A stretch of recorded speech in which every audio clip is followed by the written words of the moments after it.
Fermina, un placer tenerte en Sevilla y conocerte además con esta novela que además es tu primera novela. El Barracón de la Mujer es una novela que nos habla de mujeres, de violencia contra la mujer, de campos de concentración, protagonizada además por personajes reales. ¿Cómo te topas con esta historia? Porque es verdad que tú, por tu trabajo, tienes mucha relación con el área de las mujeres que han vivido represión en el siglo XX, pero esto es una novela. Esto es una novela, me topo con ella de casualidad. Estoy haciendo un trabajo también sobre mujeres y el Partido Comunista, cómo se organiza, y no había terminado todavía la carrera, pero un profe me dice, te voy a poner en contacto con 3 mujeres que fueron muy guerreras en aquella época y puedes empezar a hacer tu trabajo porque la historia la tienes viva. Entonces una tarde, pues donde estaba la sede del PC antes en Lavapiés, hablando de todo esto, sale a relucir el nombre de esta mujer, de Isadora Ramírez. Me dicen que estuvo viviendo en la calle Atocha y que estuvo en un campo de concentración, que tenía el tatuaje en el pecho y que fue obligada a ser la famosa Verführer, que eran las putas de campo, que es como se traduce del alemán al español. Pues claro, yo sigo ahí con el trabajo que lo tenía que terminar porque no me quedaba otra, pero imagínate cuando te sueltan esta bomba, ellas con la tranquilidad pasmante y pasmosa, y dices, ostras, ¿y cómo yo gestiono esto?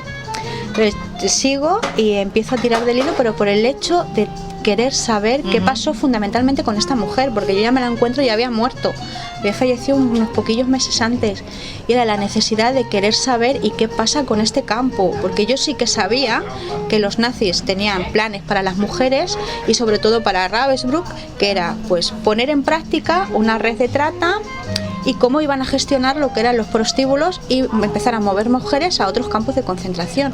Pero claro, cuando yo me meto en el meollo y en el jaleo y me doy cuenta de los niveles de horror, de bestialidad y de donde perder la condición de ser humano en este campo, nada tenía que ver con los otros campos de concentración.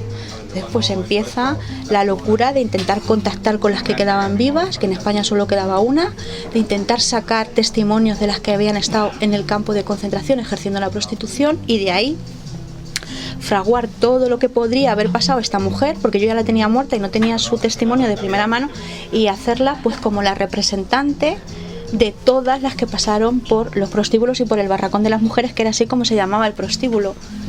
Pero tú optas por escribir una novela en vez de escribir un ensayo, por ejemplo, o una biografía. A ver, para biografía me faltaba mucha documentación, y para ensayo aún más. ¿Por qué? Porque este campo es el gran desconocido.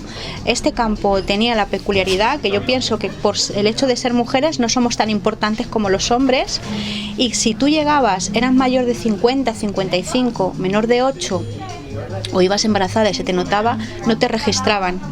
Directamente te borraban de la historia, te pasaban por la cámara de gas. Entonces ahí no se sabían las fichas ni las mujeres que pasaron por ahí. A esas ya las hemos perdido. Luego había otra cosa, que cuando se termina la guerra y se libera este campo, ellos unos meses antes, la idea era seguir aniquilando mujeres. Cuando se libera Auschwitz, todas las cámaras de gas que desmontan se las llevan a Ravensbrück para seguir matando, y ya no las queman, no las pasan por los hornos crematorios, sino que las empiezan a meter en vagones ya fallecidas y las llevan fuera a bastantes kilómetros para hacer fosas comunes y enterrarlas, otras fosas comunes dentro del propio campo, y ellos eliminar documentación de mujer. Entonces se pierden archivos, documentos del campo, se pierden fichas de matrícula, fotos de mujeres, se pierde mucho. Se sabe que pasaron 130.000 por allí, pero realmente no se saben las mujeres que realmente pasaron, porque fueron muchas más. Entonces, con todas estas cosas que me faltaban, yo no podía armar ni una biografía ni un ensayo. Había cosas que me bailaban, y de hecho sí que tenía documentación para poder preverlas, imaginarlas y escribirlas tipo novela. Ya te entiendo. Bueno, la novela se estructura en 2 hilos temporales. En 2008 hemos conocido a María, que es una periodista venida a menos, tiene problemas, digamos, está perdiendo el norte tanto en el área profesional como personal, pero fallece su abuela Sole, con la que ella tenía una vinculación muy especial, y es ella la que le va a dar a conocer la existencia de Isadora Ramírez García, de la mujer que pasó una temporada en Ravensbrück. Claro, tú creo que la acabas de decir sutilmente, esta novela a través de Isadora supone un homenaje pues a todas esas mujeres y además un vehículo contra la desmemoria. Totalmente, yo creo que es un ejercicio de memoria necesario para poner a las mujeres olvidadas en su sitio, y creo que también es eso, un ejercicio de humanizar las vidas no vidas de estas mujeres que llevan tanto tiempo deshumanizadas. Entonces yo siempre digo que esta novela está hecha de retales de muchas historias de muchas mujeres, que bueno, las dos protagonistas, porque son dos tramas paralelas que luego tienen un nexo de unión, que es Isadora, pues es eso, es ya de una vez poner encima de la mesa, plantear el problema, que nosotros también tuvimos voz y tuvimos un papel muy importante en este conflicto, y que es necesario que se sepa y que se conozca. Entonces yo creo que venía bien, y además también la idea de lo que es la investigadora, todo el proceso que yo llevé también en parte de cómo llego a Isadora, pues era un poco novelar también todo lo que es pasar por los archivos, pasar por los Amical, ver qué consigo, qué no consigo, pues era hacerlo algo así. Luego también sí que me pregunta mucha gente por el hecho de que por qué las protagonistas tienen una relación entre dos mujeres o lesbianas, y mucha gente me dice que tienes que pasar por el cliché de que todo tiene que aparecer en una novela. Digo, no, porque normalmente las mujeres que eran lesbianas en la Segunda Guerra Mundial, y concretamente en este campo, lo pasaron muy muy mal. También llevaban el triángulo negro porque era para putas, lesbianas y asociales. Y fue una persecución bestial. Entonces, como yo digo, esta novela hay que leerla entre líneas, y hay muchas cosas que no se dicen pero sí se cuentan, y sí se muestran. Entonces era como un guiño a todas esas mujeres que yo no me he centrado en ellas, pero quería que estuvieran allí, y hacerles pues también su parte de memoria, su parte de homenaje. Bueno, cuando vamos a conocer a Isadora, que es la que empieza a contarle su propia historia a María, esta periodista de investigación, ella arranca desde que Isadora tiene 17 años, termina la guerra civil. Para ella es un motivo de alegría, pero su propia familia le abre los ojos diciendo no, hemos pasado de un calvario y vamos a empezar otro, y seguiremos pasando otro. Claro, Isadora está en Madrid y va a llegar a Ravensbrück. ¿Cómo es ese camino hasta llegar al campo de concentración? Pues creo que también esto era necesario, porque dices, ostras, si me vas a hablar de lo que es el barracón de las mujeres, si me vas a denunciar lo que es la violencia sistemática de género que se ejerció en este campo, ¿por qué empiezas en el 39, empiezas en España y empiezas con esta historia de esta mujer? Porque creo que al fin y al cabo también es una historia de amor, era una historia de amor y de valores muy importantes que a lo mejor el día de hoy, como estamos acostumbrados a ir tan rápidos, como que no es que se vayan perdiendo, pero como que los vamos dejando a un lado. Y creo que el amor por la familia, el amor por un hermano, por un hijo, creo que es fundamental, y creo que es lo único que tenemos, lo más importante, que es los que van a estar siempre ahí. Entonces creo que era necesario contar dónde se desencadena esta historia y por qué, que es perseguir pues la idea de buscar a tu hermano que está desaparecido desde 1937, con luego tener la mala suerte de estar en un sitio equivocado y terminar en un campo de concentración. Entonces creo que es muy importante también poner en valor lo que son, pues eso, la familia, lo importante que te da igual cruzarte todo un país, hacer un exilio a la carta, que también tuvieron la suerte de que consiguieron documentación falsa y pudieron salir mucho más cómodamente que otra gente que se tuvo que cruzar todo lo que fue los Pirineos, Le Petrus y todo eso. Eso fue también muy duro, muchos acabaron en el campo de Argelès, Sumer, pero ella no, ella tuvo, entre comillas, relativa suerte, y fue un exilio cómodo y a la carta. Las consecuencias pues son las que tenemos, pero creo que era muy importante empezar la historia desde cómo empieza la vida de Isadora, que además ella era muy joven, no tenía tampoco las ideas políticas muy definidas, pero su familia sí. Su tía era una persona muy conocida en Madrid, pertenecía a la Asociación Libre de Mujeres, era una mujer muy activa y de las que pensaban que había que formar parte de la guerra y pelearla, porque si hubieran ganado, ellas decían que si hubieran sido los hombres, si hubieran ganado los de su bando, probablemente hubiera pasado lo mismo, porque si ellas no estaban peleando, el reparto iba a ser entre ellos. Y lo tenían clarísimo, que tenían que jugar un papel fundamental. Entonces empiezo ahí por eso, y también empiezo ahí porque creo que los patrones en la Segunda Guerra Mundial y antes, cuando empieza todo el tema de la represión, se repiten. hay mucha gente que tiene que salir porque empieza la limpia y como que la Nueva España, la que habían gestionado, pues los perdedores no tenían sitio en ella, no cabían. Entonces creo que patrones se repiten antes, es igual que cuando empieza el partido nazi a hacer la limpia con ciertas personas. Primero empieza con los judíos, después con los testigos de Jehová, después con los gitanos, luego llegarían las mujeres. Entonces era también para que se viera que por desgracia, en todos los conflictos los patrones son casi repetidos y tienden a repetirse. Bueno, en Ravensbrück, que es el campo de concentración en el que acaba Isadora, es un campo de mujeres. Claro, dentro de este campo de concentración no es que todas las mujeres ejercieran ahí la prostitución, no. Era un grupo. De hecho, he leído que a las judías ni siquiera, no, quiero decir, las judías no entraban, ni siquiera formaban parte de ese grupo de prostitutas. No, además, si tú violabas o te acostabas con una judía, estaba penado con la horca si te pillaban. Entonces este campo está pensado, era un campo de exterminio, un campo de trabajo, un campo de ver cómo se podía gestionar esto, de trata de mujeres, y un campo de adiestrar guardianas. Entonces, cuando tú llegabas, dependiendo de las guardianas, que eran incluso más duras que los guardianes, hasta 1941 aquí no empiezan a llegar hombres, que se descontrola todo y empiezan a construir las propias mujeres barracones para que vengan hombres también y que sea un campo mixto. Pues tú cuando llegas al campo directamente las guardianas elegían lo que tú ibas a ser. Si eras más bien joven y estabas aparentemente sanas, ellas decidían que tú ibas a pasar a formar parte de lo que eran las Verjure.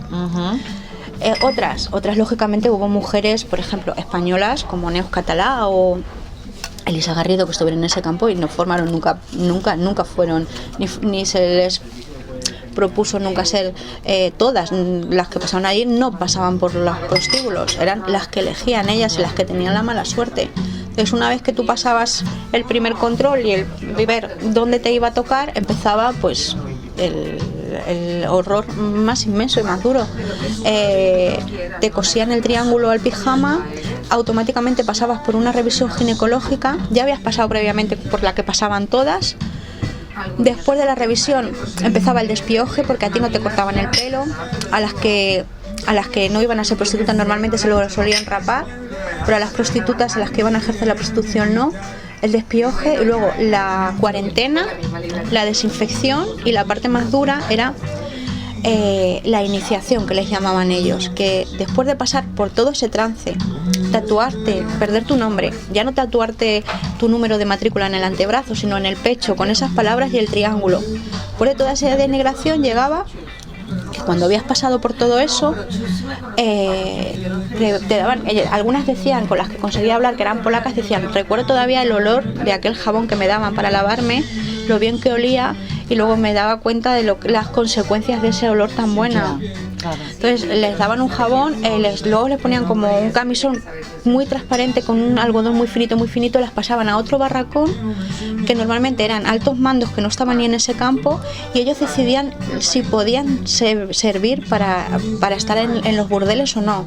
A lo mejor decían: a ver, hazme una felación o hazme esto, y si lo hacías mal te podían pegar un tiro. O sea, después de pasar todo ese trance, no sabías si ibas a vivir siendo violada hasta 20 veces al día o si ahí iba a terminar tu vida. O sea, imagínate todo lo que es vivir con eso y vivir en esa tensión. Tendría que ser durísimo. ¿Y se sabe cuántas españolas pasaron por este campo y cuántas de ellas fueron seleccionadas para el prostíbulo? A ver, registradas, que se tenga constancia, 400, y que yo haya conseguido saber que pasaron por el prostíbulo, 26, pero probablemente muchas más. Que además llegó un punto que Elisa también decía que ya no era muchos militares y soldados ni directamente ni pasaban por el prostíbulo, directamente se iban a un barracón y si les gustaba alguna la sacaban y la violaban, o sea, ya daba igual.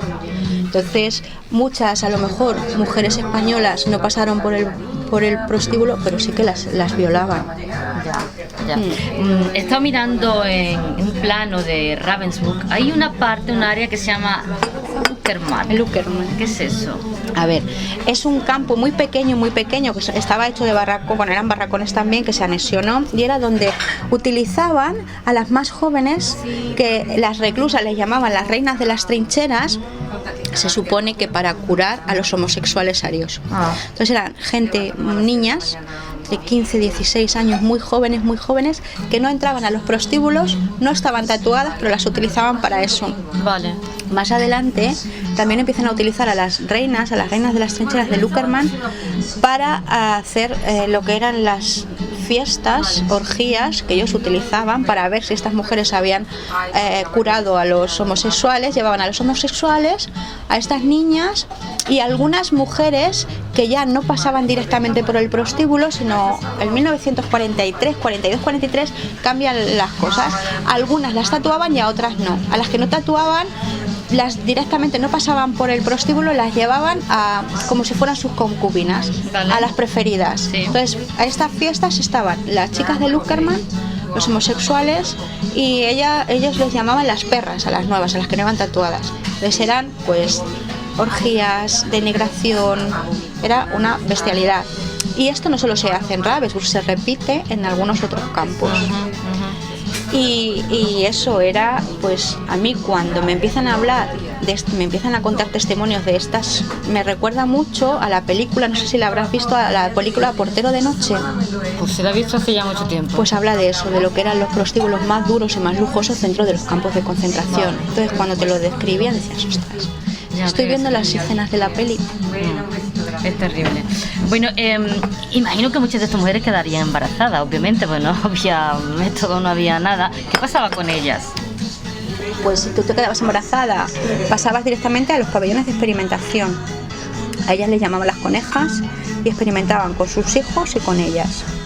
Si no conseguían terminar el embarazo, pues a lo mejor ni te sacaban el niño, te quedabas ahí hasta que te murieses. Entonces, las que sí conseguían o se ponían de parto, no provocaban el parto de forma natural, sino que las abrían, les hacían una cesárea, las dejaban abiertas, les dejaban el feto colgando a ver cuándo duraban. Las que no terminaban el parto les inyectaban gérmenes de sífilis, les inyectaban semen de chimpancé en las vaginas, a ver qué pasaba. Ratas en la vagina les metían. Entonces, quedarte embarazada en un campo de concentración era, pues, tu sentencia de muerte, y más en este, porque hicieron experimentos muy, muy bestias. Otras veces, si no estaban embarazadas y a lo mejor estaban ya muy machacadas de todo el proceso que llevaban tanto tiempo en el prostíbulo, pues experimentaban con ellas, simplemente pues les rajaban las piernas, les metían tierra, cristales, y las volvían a coser a ver cuánto duraba la infección y cuánto tiempo podían estar vivas. O sea, matar por matar, hacer daño por daño, ya está. De todas las mujeres que pasaron por Ravensbrück, bueno, tú has mencionado a Neus, has mencionado a Elisa Garrido. Yo leyendo un poco sobre Elisa, te das cuenta de hasta dónde llegaba el compromiso de estas mujeres por la lucha, porque ella, por ejemplo, hizo explotar una fábrica, ¿no? Un barracón lleno de buses. Exactamente, y entonces tú piensas en ellas y las piensas, a pesar de la situación que vivían, boicoteaban lo que podían, y imagino también que entre ellas se ayudarían de alguna manera. A ver, yo creo que la mayoría de las mujeres que consiguieron salir vivas de ese campo lo consiguieron por las familias que generaron y que se hicieron ellas.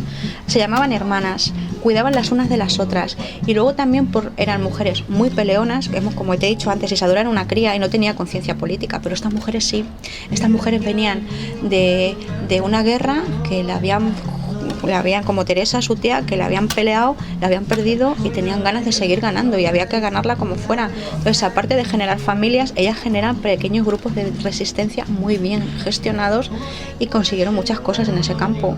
Elisa, aparte de volar un barracón, que a mí me lo cuenta, yo tengo la suerte de conocer a Neus Catalá, y dice, llegó y decía: he sido yo, si no lo contáis no va a pasar nada, no me van a matar, y si me llevan por delante yo ya me he llevado, no van a matar a muchos de los nuestros porque ya lo he volado todo. Te decías, con todo lo que estás sufriendo en este campo, las ganas que tienes de vivir y las ganas de seguir luchando. Ellas también gestionan que, como estaban trabajando con el armamento, se acuerdan de que muchos obuses que cayeron en Gran Vía cuando bombardeaban no explotaban, entonces sabían que los habían boicoteado, y ellas las españolas, empiezan a buscar la forma de boicotear esas balas, y lo consiguen machacando moscas, metiéndolas en el percutor, empieza a mojarse la bala, y desde que empiezan estas mujeres, las gandulas, que era así como les llamaban los nazis, a boicotear. Las balas que salen de allí no funcionan. O sea, imagínate la capacidad y las ganas que tenían de decir, aquí estamos nosotras, vamos a poner en valor lo que somos y tenemos que seguir peleando para ganar, y sobre todo decían para contarle al mundo lo que están haciendo aquí con las mujeres. Bueno, el libro cuenta con personajes reales en estas mujeres que estaban recluidas en Ravensbrück, pero también tenemos personajes reales del otro lado, de los alemanes. Yo conozco la historia de María Mandel porque he leído sobre ella, que era una de las guardianas, y eso yo creo que era peor incluso que cualquier hombre. A ver, yo lo tengo claro, porque además eran peores que los hombres, porque siempre tenían que estar compitiendo, como a ver quién es peor, a ver quién es. Entonces María era como la jefa de adiestrar guardianas y las hacía a su imagen y semejanza. María se ganó el cargo y terminó en Auschwitz como la gran jefaza y la gran gobernanta y la que mejor gestionó los campos. Entonces eran verdaderas bestias, que en parte algunas veces cuando te pones a investigar sobre todas estas mujeres te planteas la hipótesis de que si no pueden ser tan víctimas como las que están en el... Ya. ¿Por qué? Porque vienen pues de todo lo que fue el partido nazi, todo lo que fue la propaganda y todo lo que es pues eso, los discursos del odio, que los llevas escuchando muchos años y los llegas a normalizar. Entonces crees que lo que te están contando es lo bueno y que el resto de la gente que no es como tú pues no tiene derecho a vivir. Entonces llegas a pensar, María Mandel no, porque ya era más mayor, pero hay gente que empieza de guardiana siendo muy joven, que es que esta mujer viene con la cabeza hecha polvo. Entonces ahí salen las dudas de... No sé, es complicado y es difícil y es duro de gestionar, pero eran verdaderas bestias. Ya, contra su propio género. Has comentado que has hablado con muchas, con Neus, por ejemplo, que es de las pocas que están vivas todavía. No, Neus ya murió en el 2018, ya es no verdad, nos queda cierto, ninguna. es verdad, pero quiero decir que es de las últimas que Española era la única que quedaba viva, que es cuando yo consigo hablar con ella. A mí españolas no me quedaba ninguna, entonces yo empiezo a tirar de testimonios de mujeres polacas. ¿Y cómo es la comunicación con ella? Pues aparte de tener que coger un traductor, lo bueno es que a mí me llama la atención que ellas lo cuentan más abiertamente que aquí. Yo no sé si sería porque aquí el miedo, todo lo que veníamos de otra guerra, pero ellas tienen clarísimo que hay que contarlo, hay que decir lo que les tocó ser y que ellas no lo eligieron. Entonces lo hablan de una forma más abierta que a lo mejor otras, que incluso hay hijas de mujeres que estuvieron en el campo y sí que te dicen abiertamente, mi madre tuvo la mala suerte de estar en un prostíbulo y no quiero que se le recuerde por eso. Ya, claro. Entonces es todo respetable, pero creo que la memoria, como yo digo, hay que contarla tal y como sucedió, no hacerla como a nosotros nos interese más, porque si no creo que no estás dignificando ni contando realmente lo que pasó. Pero bueno, hay que respetarlo todo. Bueno, aparte de la historia de Isadora, en lo que es el presente de la novela, que transcurre en 2008 con María tiene una pareja que se llama Carla, ha fallecido Sole, que es la abuela, que también tenía mucha vinculación con Isadora. Esa parte del presente de la novela también tiene mucho suspense, porque vemos personajes que no tragan, no ven con buenos ojos a Isadora, que ya en 2008 es muy mayor. Quiero decir que el lector, aparte de la historia de Isadora, también está enredado en una historia que tiene sus misterios. Sus misterios y que tiene mucho que ver con la historia principal. Todo, yo creo que luego todo, cuando lleguéis al final, os dais cuenta que todo se queda cerrado y todo bien atado, porque ahí ves que hay una historia familiar muy oscura y muy potente, que nadie se atreve a contarla y que ahí pasa algo y que no sabes la fuerza que puede llegar a tener una foto para incluso plantearte que se hundan los cimientos de una familia. Entonces ahí hay dos historias paralelas muy fuertes, muy potentes, que tienen que ver con memoria, pero que tienen una unión entre sí. Me imagino que tanto a María como a Carla y a ti, Fermina, la historia la habrá afectado, terminará afectándote de alguna manera, ¿no? Cambiando un poco, pues no sé, de alguna manera se verán afectadas por lo que descubren. A ver, yo siempre digo que yo cuando empiezo con esta investigación, yo no soy la misma persona que cuando la termino, y de hecho hay cosas que hoy sé de este campo que antes no las sabía cuando yo estaba escribiendo la novela.